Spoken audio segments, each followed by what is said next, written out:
Good morning, everyone, and thank you for joining us for The Doctor Is In. I'm Dr. Allison Arwady. I'm the commissioner at the Chicago Department of Public Health, and we have a guest with us today. This is Nicole Robinson.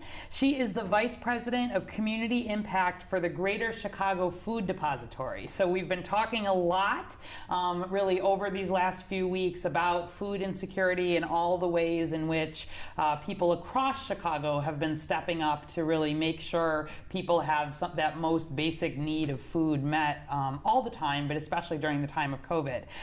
So as always, you will be able to put in questions for either myself or for Nicole Robinson into the box on Facebook, or you can come through Twitter with the hashtag AskDrArwady, and we'll be taking your questions live. So maybe just to get us started, so people can start thinking about questions. Thanks so much for joining us on a rainy day. Thank you for having me. Glad to be here. Yeah, thanks. And tell folks just a little bit about the Greater Chicago Food Depository and your work related to COVID, and then I'll do a data update and we'll come back and have a little more discussion. Absolutely. Again, thank you for inviting us and for the partnership with the City of Chicago and the Department of Public Health. I think I said in the beginning that we have partnered before in the past, and now it's even more important, this partnership. And the Food Depository is one of 200 food banks across the country. There's a network of them, and we're part of a larger organization called Feeding America. But what a food bank essentially does, we serve Cook County, and we are a distribution hub for collecting food, either donated, purchased food, food that's received from the federal government. We have a lot of sources of food. And then we work with hundreds of food pantries across Cook County and Chicagoland. There were 700 of them before COVID. 700 of them just in Cook County. Yep, 700 just in Cook County. Some of them were brick and mortar standalone that were in a church basement or as a part of a health center or a school-based pantry or a college pantry. Like many of all 7 city colleges had a food pantry in them, and we actually partnered with Department of Public Health clinics to bring food to patients. So there was a lot of things that we did, partnerships we had to help meet people where they are, to connect them to food. What we knew before COVID is about 800,000 people showed up at one of those food pantries, soup kitchens, or shelters. So although we had 800,000 people. 800,000 people. So there was, and that was during a time of, record low unemployment. Right. But there was this silent pain that was happening in some communities that still had double-digit unemployment, still had, poverty rates in the 30 to 40% range. So they were struggling, and we were working with communities, not with a lot of fanfare and communication, but really trying to help people who had not emerged, economically, and were still struggling. Right. All right. So go ahead and start putting in some questions related to food access or things for me. We'll do a quick data update of where we are on COVID, and then we'll come back and talk some more, okay? So today is Thursday, May 14th. And if we go, as always, to chicago.gov/coronavirus, that is where you should get all of your latest information related to everything for COVID-19 here in Chicago. There are certainly links to the Greater Chicago Food Depository and many other organizations on that website. But right up at the top, there's a tab that says latest data and statistics. And that's where every day the epidemiologists from the Chicago Department of Public Health put in new information about cases and deaths and geography, race, ethnicity, age. Lots of different kinds of maps up there every day, and we continue to add to that. So I encourage you to explore it, but at a very high level, we're now at 33,120 lab-confirmed cases of COVID-19 in Chicago, and we're at 1,499 deaths. So this afternoon, with our update, we will cross that 1,500 death milestone just among Chicago residents. That was an increase of 525 cases and 64 deaths since the prior day. People may have seen in the news that Illinois actually had the most deaths that had been reported in a single day yesterday. That 525 case number is relatively low for us, and we've had a few days of some relatively low numbers. Obviously, we're happy to see that. The epidemiologists, though, the data scientists tell me that there's a little bit of problems with a few of the reporting streams behind the scenes. And so we think that we may actually have a little bit of an increase that may not be quite as good as this is. So we're making good progress, but I just don't want people to be surprised if we kind of see a little surge in the next couple of days. It doesn't mean we're not making progress. And as you know, we always put test results in by the date the test was done. So if we occasionally have, something behind the scenes, a problem with a reporting delay in the state system, even if there's a reporting delay, we count it based on the date of the test. So anyway, we're continuing to make progress there. Illinois is at 84,698 cases and 3,792 deaths. The U.S. is about 1.4 million cases, about 82,000 plus deaths, and the world is at 4.2 million cases and pushing 300,000 deaths. We continue to make good progress on testing as well. Here in Chicago, we've tested about 118,885 people for whom we have test results. Again, those are people. So if somebody has had multiple tests, they just get counted once. And our 7-day average is 3,125 people per day being tested. So we continue to make some progress there. We've set a goal of trying to get to 4,500 per day, ideally by the end of the month if we can get there. So we're really trying to build things up there. Had a successful first day with some of the new City of Chicago sponsored testing sites yesterday. The first one opened in Little Village. So working on that. Our percent positivity here is 22.3%. So that's where the state has set as a goal, 20% or lower. We want that to be as low as possible. So we continue to make good progress there. In terms of doing just a quicker deep dive on the data, someone had a question, I think 2 days ago, about wanting some more detail on the underlying causes that people have had who unfortunately have died of COVID-19 here in Chicago. So I brought some of that data. So every day we report what percentage of our cases of our people unfortunately who have died have an underlying chronic condition. And that remains at 93% of the people who have died have had mostly, diabetes, hypertension, heart disease, lung disease are the big ones, along with obesity. And if we pull up this graph here, this gives you a sense.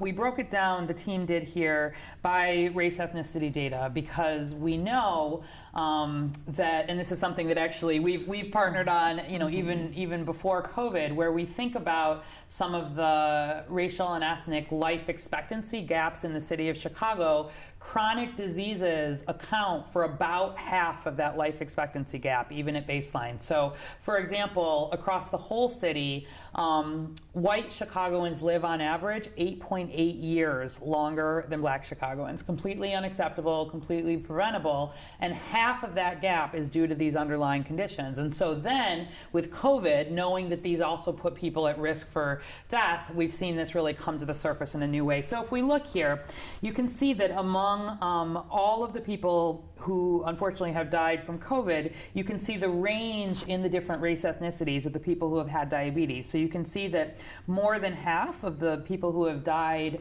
who are Latinx in Chicago have had diabetes. About 47% of the people who are black, non-Latinx have had diabetes. About 39% of the white non-Latinx, and actually 55% of the Asian non-Latinx have had diabetes. So major risk factor for death here. Hypertension. Similarly, you can see about almost 2/3 of the Latinx folks who have died have had hypertension, and more than 3/4 of white, black, and Asian non-Latinx have all had hypertension. If we move to the next slide, cardiovascular disease, you can see that about 39% of the folks who have died who've been Latinx have had underlying cardiovascular. That means really heart disease fundamentally. And nearly half of the black non-Latinx folks who have died have had cardiovascular disease, and just over half of both the white and the Asians who have died have had that. And then finally, respiratory disease. You can see about 18%, so about 1 in 5 of the people who are Latinx who have died have had a respiratory disease. 28% of the people who are Black have had a respiratory disease who have died. About 31% of the people who are white and who have died have had respiratory disease, and about 18% of the Asians. So just wanted to kind of give you some sense of that and breaking it down. The bottom line is that having underlying chronic illnesses really is the biggest thing besides age that puts people at risk for severe illness and unfortunately for death. And so this is why we've really emphasized that people who are older and have these underlying comorbidities, especially both, someone who is older with some of these, be especially careful about limiting risk. And then if someone does become ill, really important to be in touch with, with your doctor, with your medical provider, to not wait to seek care, because obviously we want to make sure that we're doing everything we can if people do get COVID to get them into treatment quickly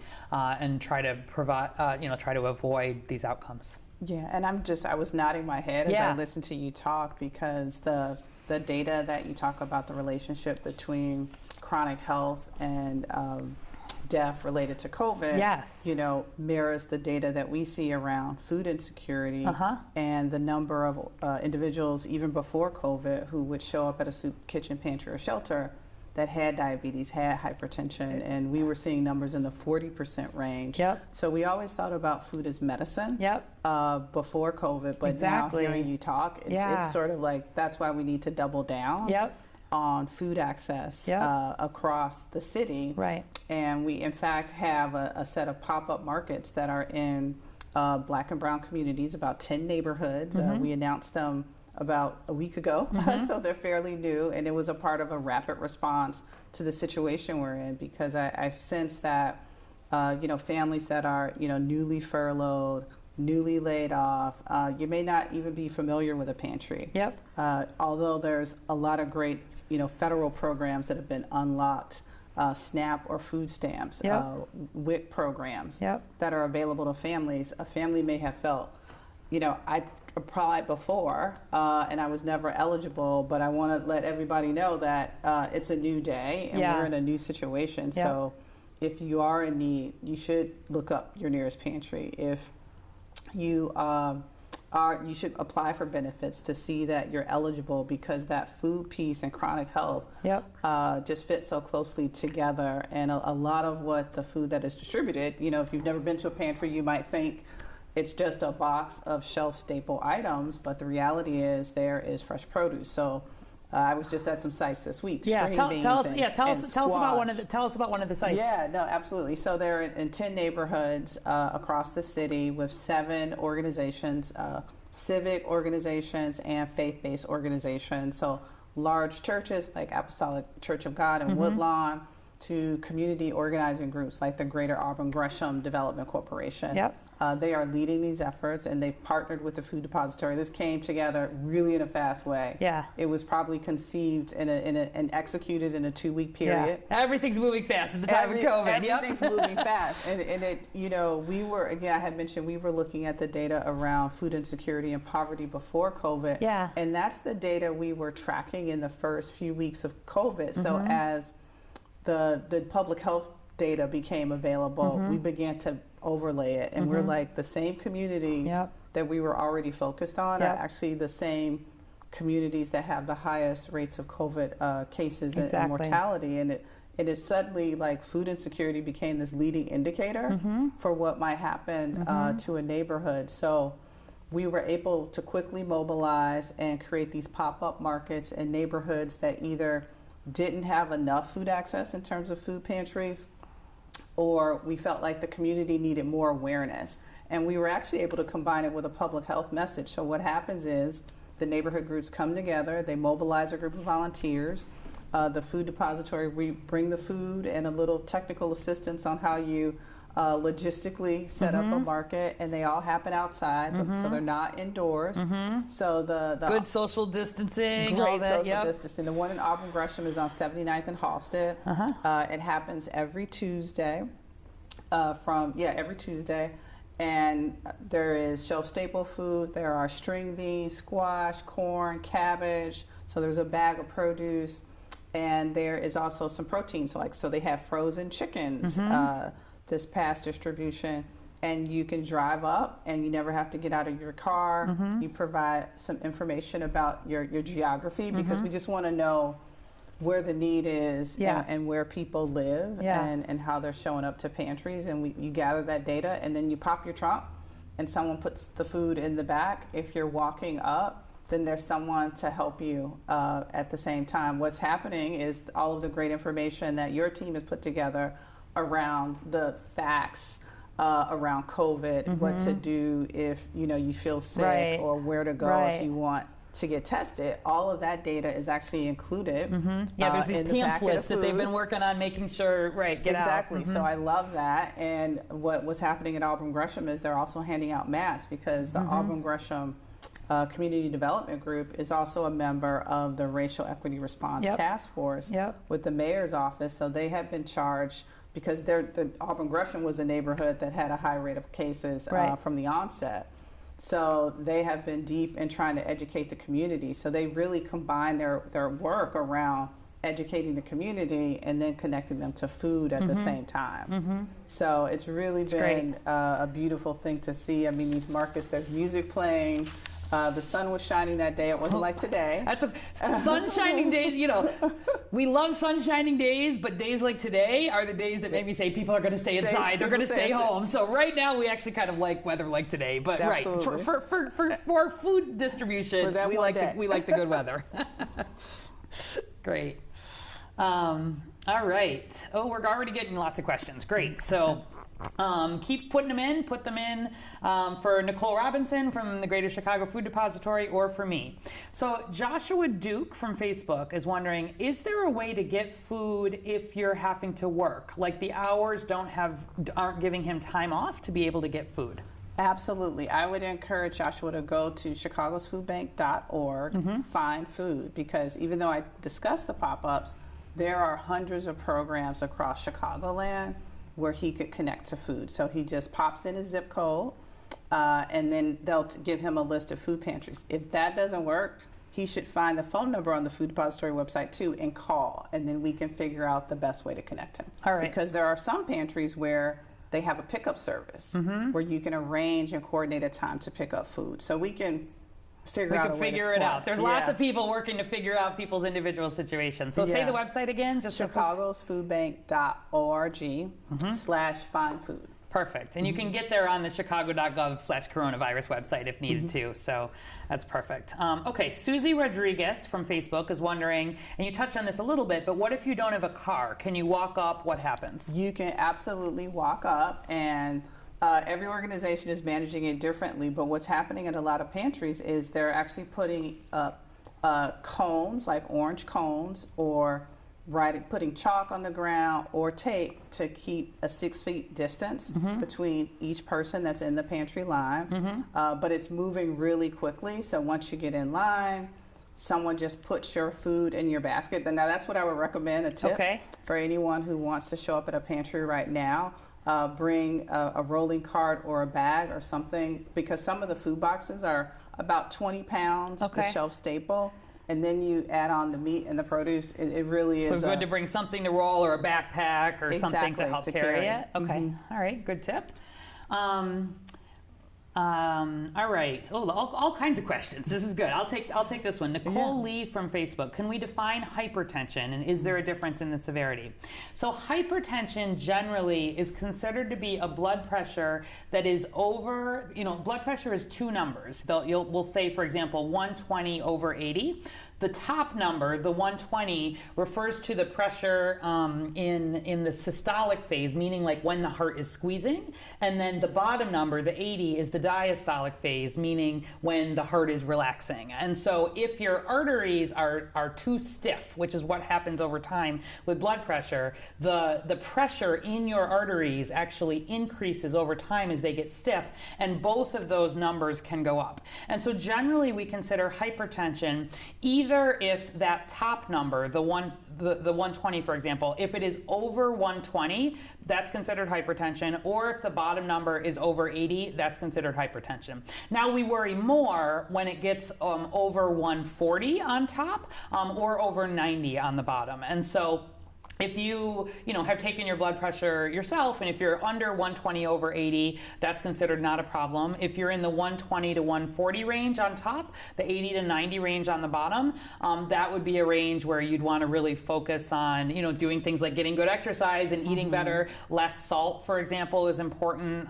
when people are trying to watch blood pressure in their diet. And then if people are really over 140 on the top number and over 90 on the bottom number, that's often where, at least in my practice, I will generally recommend that people will start medications, because in the long term, especially, hypertension can really cause lots of problems, with your heart, and put you at higher risk for strokes, and generally vascular problems with your arteries and veins through your body. And so, where you ask, is there a difference in the severity? Definitely. So if somebody is taking medications appropriately, and those are bringing them down sort of to an appropriate range, their risk is much less than it is if somebody has uncontrolled hypertension, where you're having these very high numbers that don't have the blood pressure in. It's kind of like diabetes, that you don't completely eliminate the risk of having blood pressure if you are controlled, but you come pretty close. And so the most important thing is to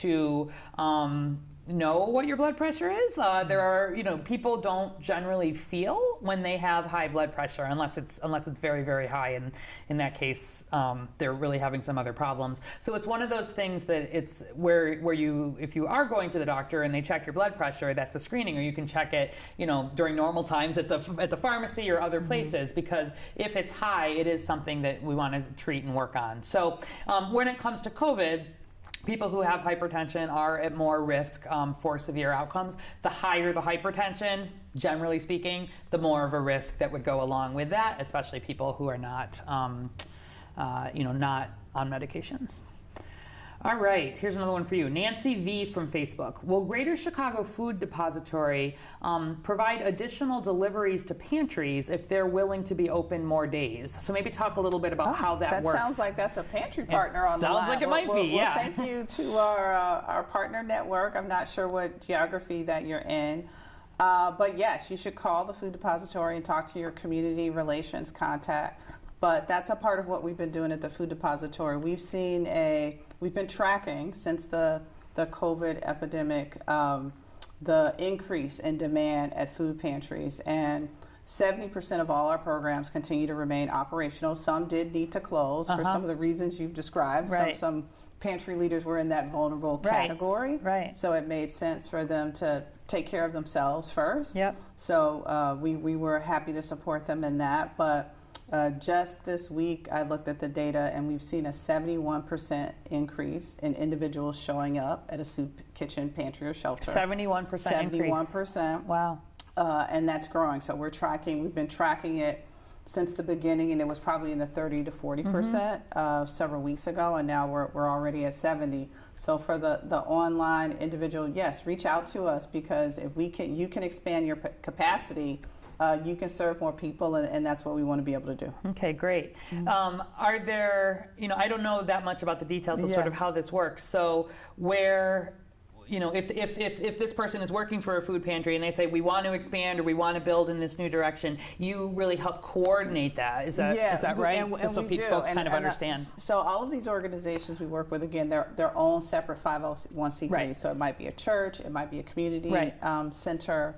And when they decide to open a pantry for us, the Food Depository's primary responsibility is helping them understand food safety, what food is available to them from the Food Depository, how to set up their operations. In a pre-COVID world, we tried to create food pantries that had choice like a grocery store. Yes. Where a consumer can come in and shop and pick out the things that they like. In this COVID world, we're trying to be safe. We're listening to you, Dr. Awadi. Which is why we're encouraging everyone social distance. Let's pre-pack all the food. Get people in and out and less interaction. And some of the organizations are smaller grassroots organizations, which means they really rely on volunteers. So there's not a lot of paid staff. and volunteer supported, and then larger institutions have their own staff and fundraising. So there's a range of partners that we work with. We all ask that most of them are open once a week. Okay. For 2 hours, and they're open different hours a day. Some are open in the morning, some in the afternoon, some evening, and then some pantries have Saturday hours. So each so organization, to the point of the people working and when are they available? Yes, yes. And on our website, I want to put that out there again, chicagosfoodbank.org, find food. Any person can put in their zip code and they can find these group of pantries that are near them. They'll see the hours that they're open. They will see a contact person and a phone number to call to find out the details of how that pantry actually works. I think another thing that people should know is the pantry serve everyone. That's like a value at the food depository and a value of all of our partners. And that means that you don't need any identification. You don't need a government issued ID. You don't need any form of ID. You don't need a tax form or a proof of income. None of that. None of that. Your citizenship status doesn't matter. You can come and seek food assistance. So I think that's important for people to know. And all of those pantries, they get food from the food depository, and we have a warehouse on the south side of Chicago. It's like 268,000 square feet. Have you had a chance to visit? I have actually. Okay, good. Yeah. Good. I'm so glad. It's huge. I'm so glad you had it. So you'd imagine it's storing all of this food, and we have a group of, we talk about first responders and essential workers. I want to give a shout out to the food depository operations team. Because we have drivers and warehouse workers who can't stay at home. They can't work from home. They come to work every day to our warehouse. They're as early as 4 a.m. To pick orders for all of these pantries and then deliver them to every neighborhood. And they know the pantry coordinators way better than I do because they've got their roots, they've got their people, they know. They're seeing them every day, so they're out there building relationships and making sure that the pantries still stay operational. And I want to give a shout out too to the pantry leaders themselves, because this is a choice. I mentioned that many of them are volunteer led. They have a scrappy budget and not a ton of resources. So the decision to say, no, I want to stay open because people need me. They're putting themselves, they're putting the community first, which is pretty remarkable. So I'm grateful to them. From a food depository perspective, another thing that we were able to do to support them is people may not know this, but all the food is free that pantries get from us. So no pantry is paying for food that they receive from the food depository. So the pantries don't pay for food, the people don't pay for food. It's to meet this basic human need. Exactly. And then we set aside $1 million worth of operating grants to pantries in these weeks of COVID, because as you can imagine, every organization, even at the pantry level, even though the food is free, if they want to open more hours, they might have to pay staff longer. They may have to buy volunteers lunches. They may have to deep clean their facility regularly, to prevent all these transmission. Costs of making sure we're doing this safely. Exactly. So we rapid grants. They were turned around in 48 hours. Love it. Every pantry received a grant. And they were also given out on an equity basis. So we talked about the disparities at the top of this. And we thought about it. So 60% of those dollars go to Black and brown communities where pantries are operating. Because again, I don't want to belabor this, but I know everybody knows it. But if you were struggling before and you didn't have $1,000 saved for an emergency or a rainy day, and then you lay on this factor, you're 2 to 3 weeks from eviction, If we don't want people choosing to buy food or rent or making all these trade-offs. So the trade-offs are people were making trade-offs before. Now the trade-offs are magnified, and then you overlay just the anxiety and stress. Because even if you have money, you're stressed out now. Absolutely. And we've talked about, as part of our Healthy Chicago, we do a survey every year that asks anonymously questions really across all of Chicago. And I mean, we know actually a majority of people in Chicago here reported way before COVID not being able to handle an unexpected $400 expense, And you think about that, and then how many people have had, economic losses with this, and where that can come. So great. All right, let's see. Here's one for me. Okay, Mark Adamski from Facebook has a question about the positivity rate. So what is the difference between community and congregate rates, and which one is reported on the daily status update report? So great question. So this gets back to, I think yesterday we showed the graph that we use, and when I report out that we have a percent positivity of 22.3%, like today, that is across all of our tests, whether those are done in a congregate or a community setting.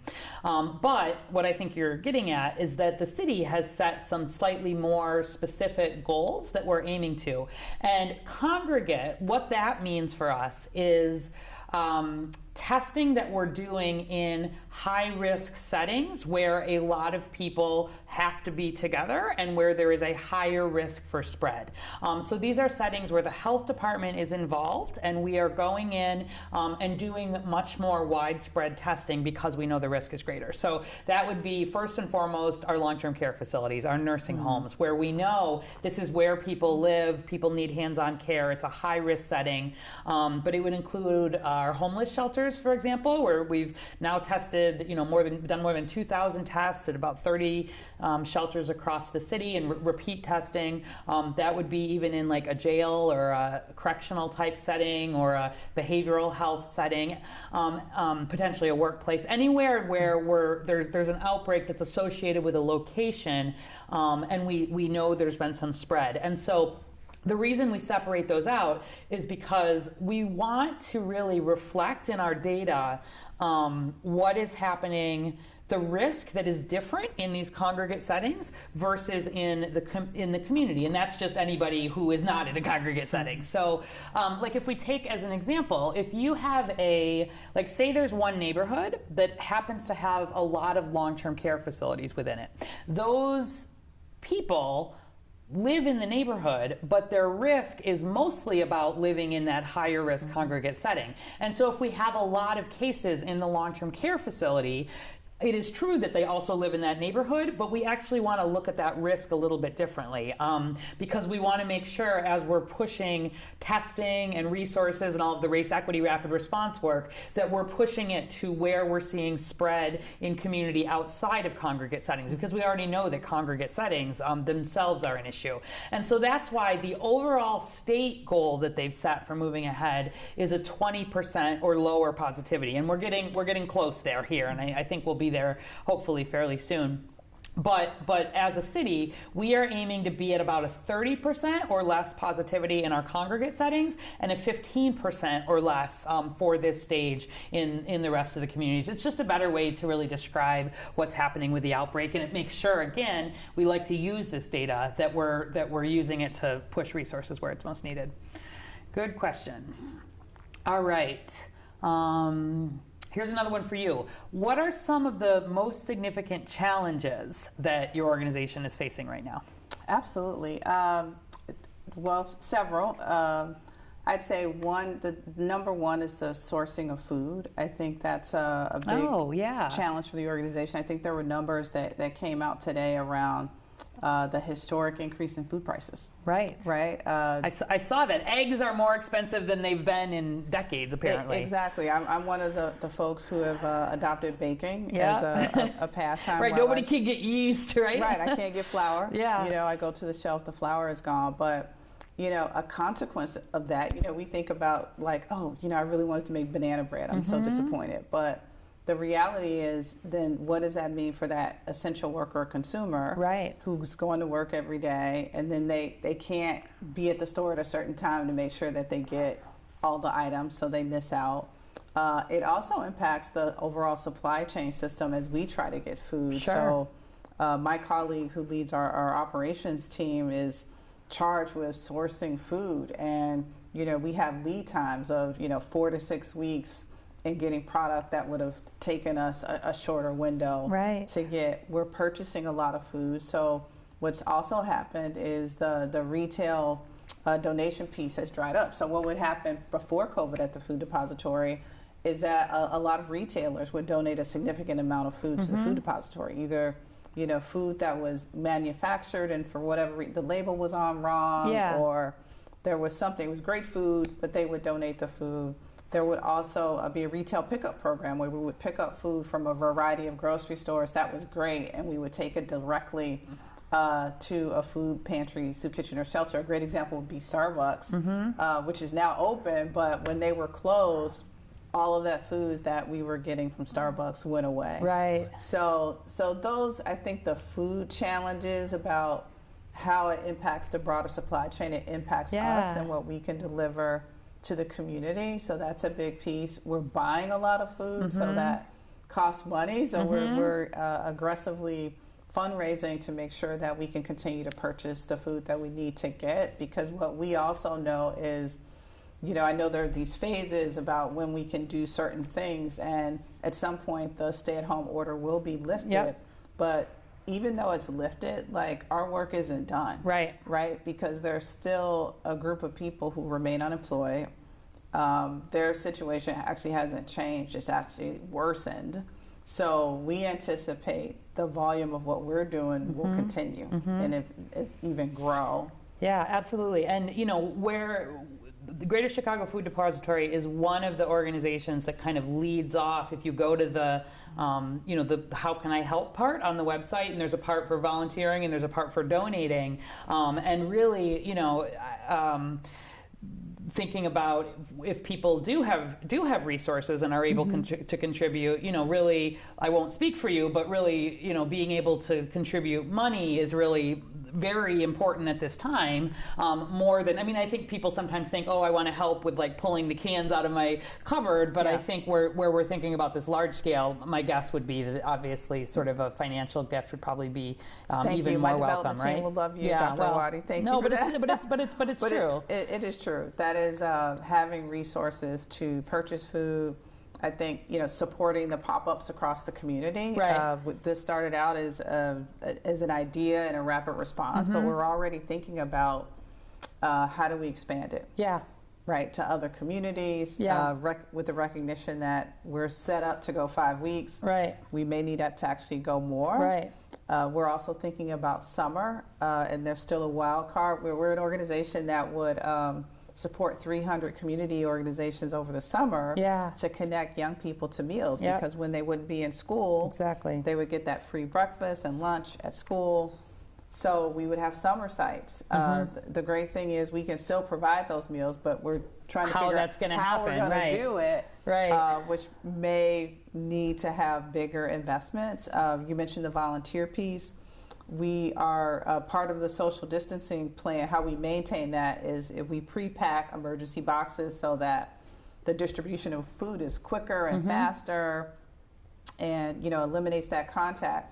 At our warehouse today, we have volunteers who come in and pack, and there is social distancing, so it works pretty well. But in the beginning of the pandemic, we had no volunteers. Like, people who had signed up canceled, and there was fear and anxiety.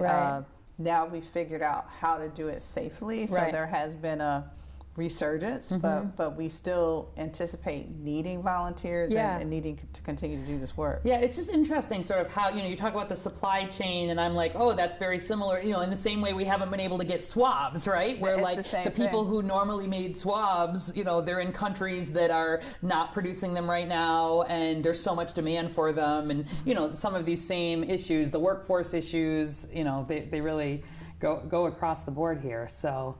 All right. Let's see. Here's one for me, Kelly Brown from Facebook. How long after someone tests positive from COVID can they be around family? Okay, so this, just as a reminder, when someone tests positive for COVID, the time that we want them to be isolated has to do with the time where they would potentially be spreading disease. And so that is a minimum of 10 days from symptom onset.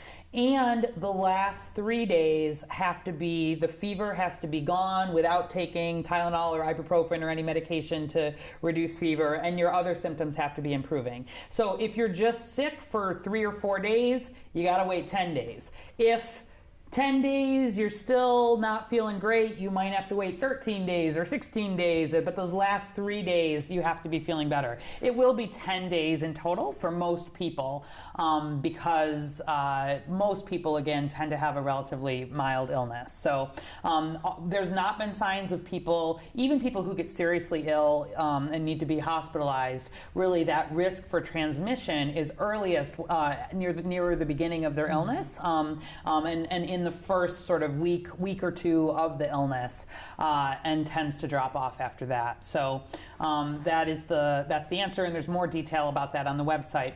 Also, if anyone has not done this yet, I would encourage you to sign up for the CHI COVID Coach.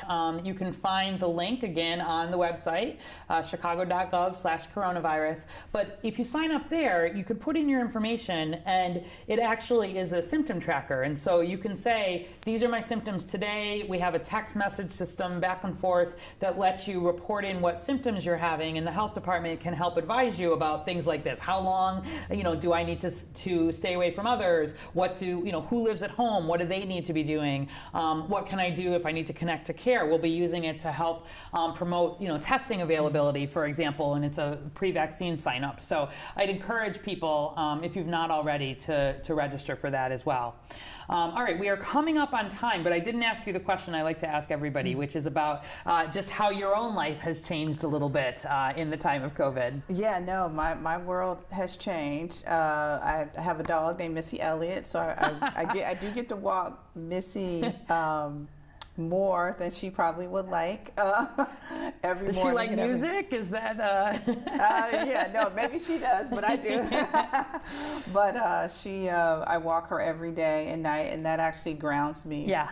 A little bit amidst the craziness. I've been probably like you working quite a bit. Our work environment has changed at the food depository, so half of our staff works from home and the other half is in the building.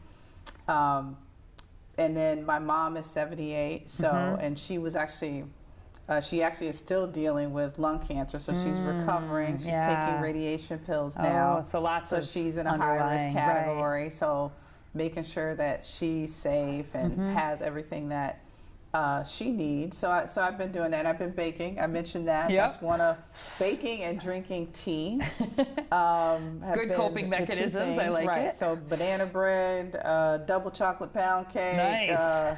Lots of baking. I'm not eating. And then you're pairing the baking with the dog walking for the exercise. So this is good. Exactly. And I'm gifting it to people. Good.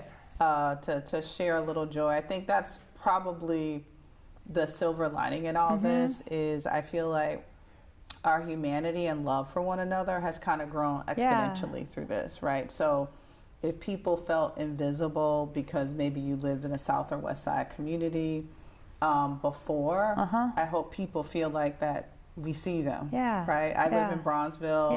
I'm on the South Side, so I care about folks in the community and want to make sure that they have access. So it is personal in that regard, but I feel like the city, the state, the media, people are doing a great job of telling the stories of everyday people and what they face in their experiences. And I think we're all opening our hearts. Then everybody's opening their hearts because the solution for this is going to help us all. It's not about a solution for one group of people. Right. It's about solutions for everybody. Right, absolutely. I love that. So we usually end with just some, that was actually a very good sort of here's good news and, some things to sort of look forward to. Any other either advice or things you didn't get a chance to tell folks? You know what, I just want to give another shout out for these pop-up markets. Because again, this is unprecedented, something that the Food Depository has never done, but basically launching these pop-up food markets in Black and brown communities on the South and West Side. I want to name the neighborhoods. Please do. Auburn Gresham, Austin, Brighton Park, South Lawndale, Humboldt Park, Fuller Park, South Shore, Roseland, and Washington Heights, and Woodlawn. Great. And those are the key communities, key organizations, Greater Auburn Gresham Development Corporation, Austin coming together, New Life Centers of Chicagoland, Fellowship Missionary Baptist Church, South Shore Works and Real Men Charities, Trinity United Church of Christ, and Apostolic Church of God. And I want to name them and say them out loud because the reason this works so well is these organizations stepped up. They mobilized all their volunteers, all their resources to put together these pop-ups that'll operate for the next 4 weeks. We started, it's 5 weeks in total, 2 to 4 hours each distribution. If folks go to chicagofoodbank.org, chicagosfoodbank.org, you can find out the times, the dates and times for all of these pop-ups. But again, they're magnificent. If you go and say, I want to invite you out personally, Dr. Arwady, if you get a chance, great. amidst all of this, to just go see one, because I think there's this resiliency. Because if you live on the south and west side, it's kind of a bummer when we see the data all the time about confirmed cases. We already knew the data around chronic health conditions. I feel like people were mobilizing to do something about it. So I think these pop-ups are also inspirational, as they are just, practical way to connect people. And there are these organizations, really, what can we do? How can we stand up right now? Really work on this. So this, I applaud these organizations. I'm grateful for their partnership and for what they're doing for their community. All right, love it. So check out the website, spread the news. That's perfect. I have just a couple other kind of things to do and positive news that people have sent in. So one is, you'll remember the mayor has been visiting all of the different cultural institutions while they've been closed, and there's this Stay Home, Hit Play campaign. And so the newest episode is up from the National Museum of Mexican Art. So I encourage you to check it out. There's all kinds of interesting Mexican art and history. It's great for kids. It's really great for everybody to get inside in a virtual way some of our cultural treasures here in Chicago. So go to hitplaychicago.org, and every week there's a new one coming out. I'll also highlight there's a program called Little Brothers Friends of the Elderly, and there's a Chicago chapter here, and it's really dedicated to supporting senior citizens at a distance. So there's a program coordinator, Susie Strange, and this organization sets up basically calling and checking in on seniors who are homebound every week. They do some reading to people, especially if they have poor eyesight, and she really wanted to highlight that it's a great way to just call and check in seniors. If you want to help connect with isolated seniors, you can go to littlebrotherschicago.org/wecare. So that's littlebrotherschicago.org/wecare. Something you can do from home to connect to people who are older.